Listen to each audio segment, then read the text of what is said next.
Hey YouTube, this is Prometheus, guys, giving you more than the meta. So, guys, I want to go ahead and show you once again my defensive scheme, the dime 3-2 defense. I'm running against the Jacksonville Jaguars. It was kind of nice to get something a little bit different to play against as far as the player is concerned. This guy was a smart player. He knew how to expose match coverages. You're going to see me give up a couple big plays. He also had he played a very simple defense, but he knew his responsibilities. He caught me some bad situations, took advantage of it. So for the majority of this game, I'm actually down by a couple possessions. There was one situation where I was down by 3 possessions, but I actually take this game down to the end, and there was one caveat to the way this guy played his offense that caught up to me and basically gave me an L. So I just want to share with you, this is a good enough player. He made some really good decisions early on, and then made some bad decisions in the second half. But because he was going for 2-point conversions and converting, he was doing good, and I just didn't have any kind of like a set defense. I just switched into the multiple D playbook, so I'm not familiar with a lot of different things. So the reason I did is I wanted to have more flexibility, but to be frank with you, I don't know where a lot of the formations at or some of the plays that I would probably jump into. So it was just a learning curve, and when you jump into I actually had a new offensive scheme and a new defensive scheme that I was jumping into. I just want to share this with you. So even if I'm labbing online and trying things out, those are things you're going to be concerned about. Hey guys, if you are watching my videos but are not subscribed, do me a favor, hit the subscribe button. Once again, thank you for the people that are noting in the comments who are doing subscribe. So let's go and jump into this video.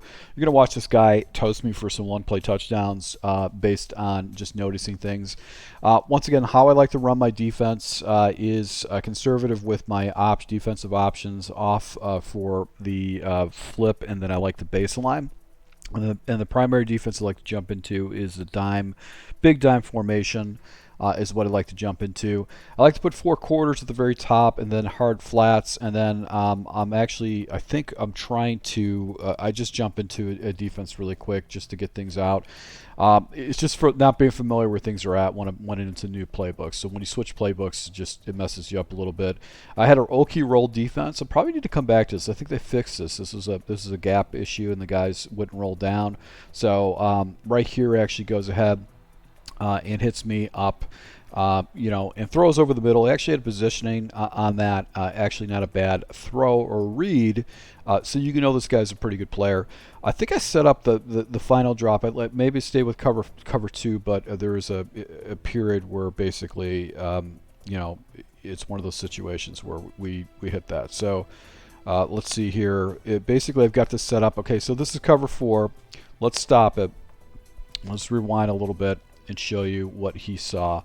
So cover 4, you got a trip set. Now there's a smash concept like so, and if you take this guy and you basically go ahead and put him on a streak route, this smash concept against a cover 4 shell will break it, and it will open this up. And the reason why is this safety is supposed to get back and take the 3 over the top based on the coverage. So he actually saw this. You could see him audibling right now, and he's got a smash concept.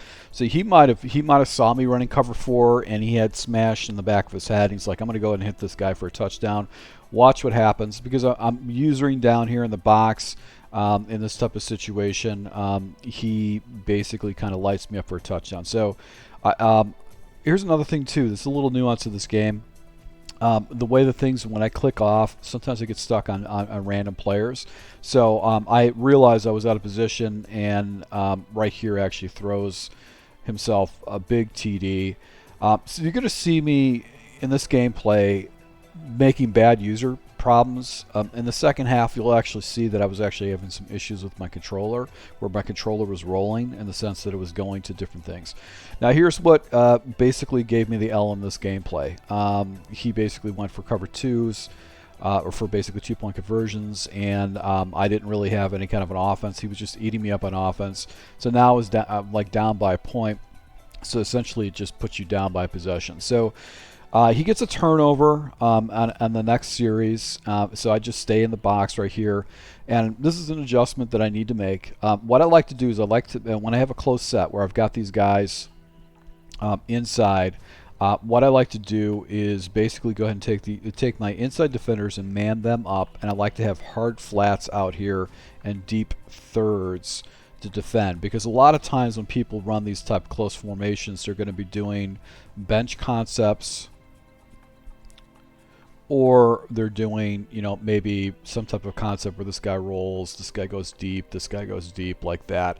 And if I got these dudes manned up with my inside defenders, and I've got deep thirds out there, that actually will take away a lot of the passing concepts. The passing concepts this is weak to would be maybe with streaks with the tight end, or maybe a stick concept, stuff like that. But most players don't play that. They're going to play the run, or they're going to basically play bench, or like any kind of like a crossing concept. Now what I was doing is I was using this hook curl and actually playing under, but I shouldn't be doing that. I should be on this guy, and that was a mistake this entire game you'll see me make. And the reason why is the hook curl is going to play a run fit.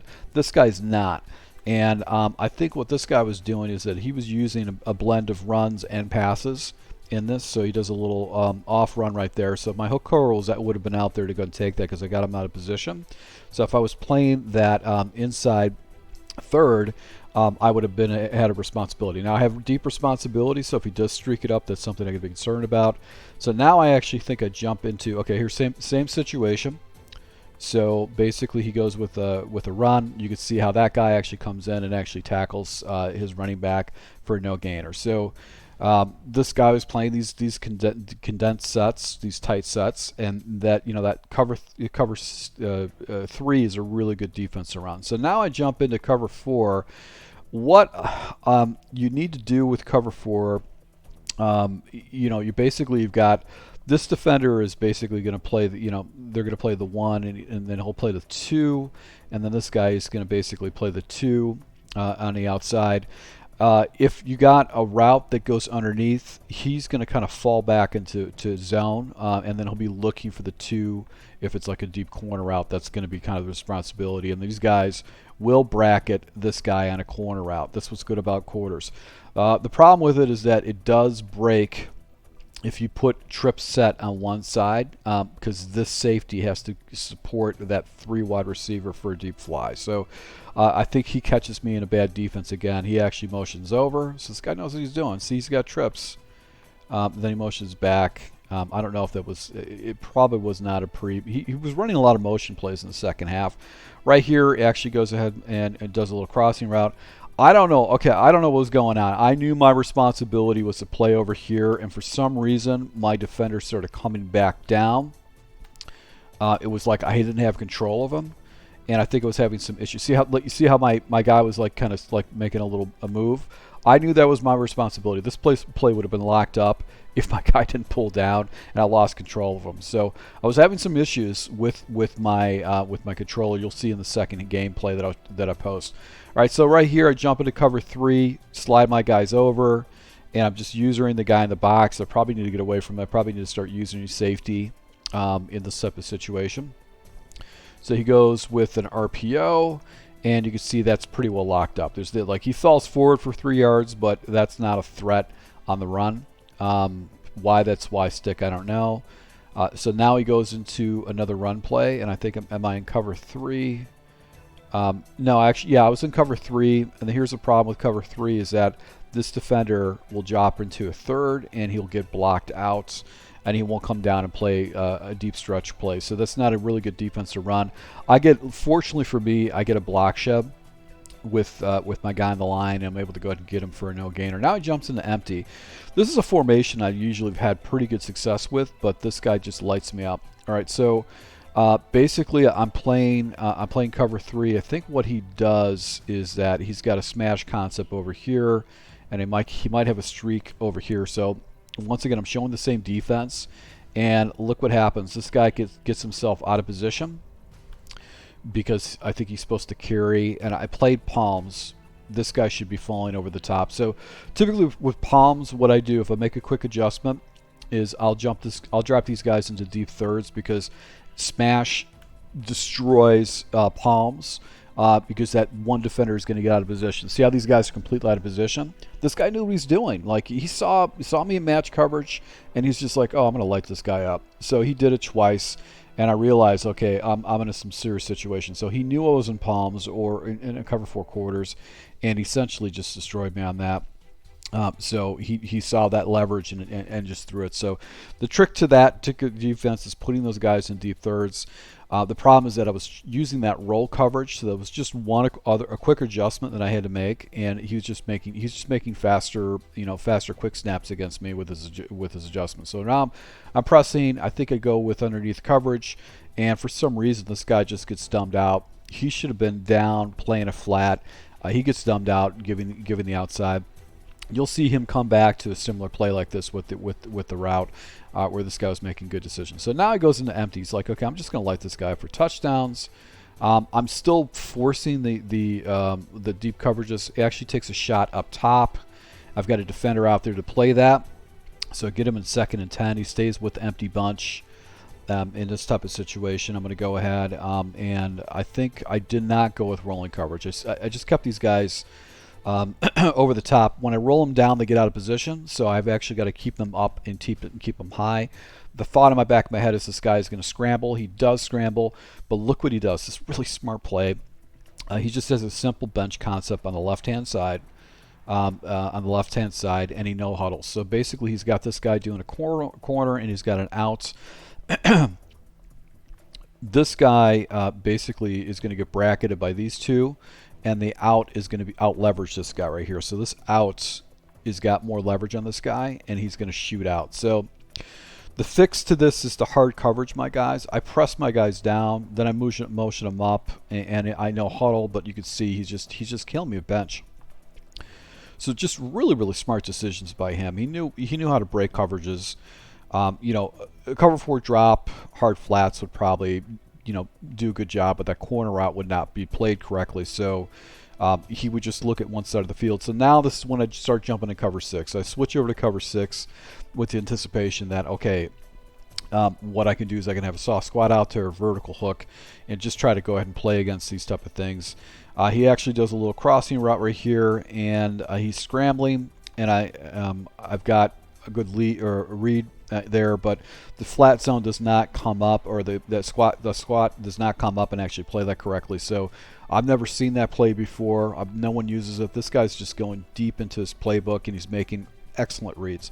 So when I see trip sets, this is what I used to do with my old stuff. What I don't like about this is I only got 3 rushers in this defense. So I've got a guy out here in a flat. I should put this guy into a third, and my responsibility is to kind of wall off anybody that crosses over the middle field. And this is where he makes it. I believe this is where he actually hits the flat and turns it up into a touchdown, because my flat zone's just not playing tight. No, he goes with a run. Actually, go ahead and go to the outside. It actually gets, that was just a really good run, man. He got me out of completely good position. So I might have to switch up my defense, because the run, there's not enough people in the box to stop a run. Right here, you could see he's just doing a simple concept where it's just a slant and then a flat concept. I'm trying to recover for this area, but I've got my back turned. I'm not actually going ahead and squaring up, and as a result, he actually throws at me. So if I would have squared up and actually put my hands up, you could see the timing of my guys. I'm just out of position. If I would have used the square up type situation, that would have been an interception. So I'm down right here in this type of situation, 24-14. I end up turning the ball over late in the half, and get in a situation where basically I think he gets the ball down in the red zone. So he's got the ball down in the red zone. Here is a lucky play by me. I bunch everybody up. He goes into goal line. I'm running like basically a defense where it's the 5-2 type situation. I'm just doing play the sticks, keep everybody at the business at the line, and then basically go ahead and bunch up my line as much as possible. Not try to give them any kind of run fits, because obviously in this type of formation, one of the issues with this formation is obviously the quarterback keeper like that, where he picks up a couple yards. Now he's got 3rd and 1 situation. He stays with the quarterback keeper. Right here, I actually stop him from getting in. It was literally inch out. He goes for the quarterback keeper again. He flips it the other way. I've got everybody bunched up, and I think this is where I get kind of a lucky situation in the sense that I get a fumble animation. I got everybody boxed up. And actually, that setup did actually come in and actually stop him. There was nowhere for him to go, and I'm able to get the ball back. 27 seconds left. I lobbed the ball up. It was a 50-50 ball. He actually came down with it. So this guy had pretty good, defensive defensive scheme and all that kind of stuff. Right here, he goes with a bunch of motion stuff.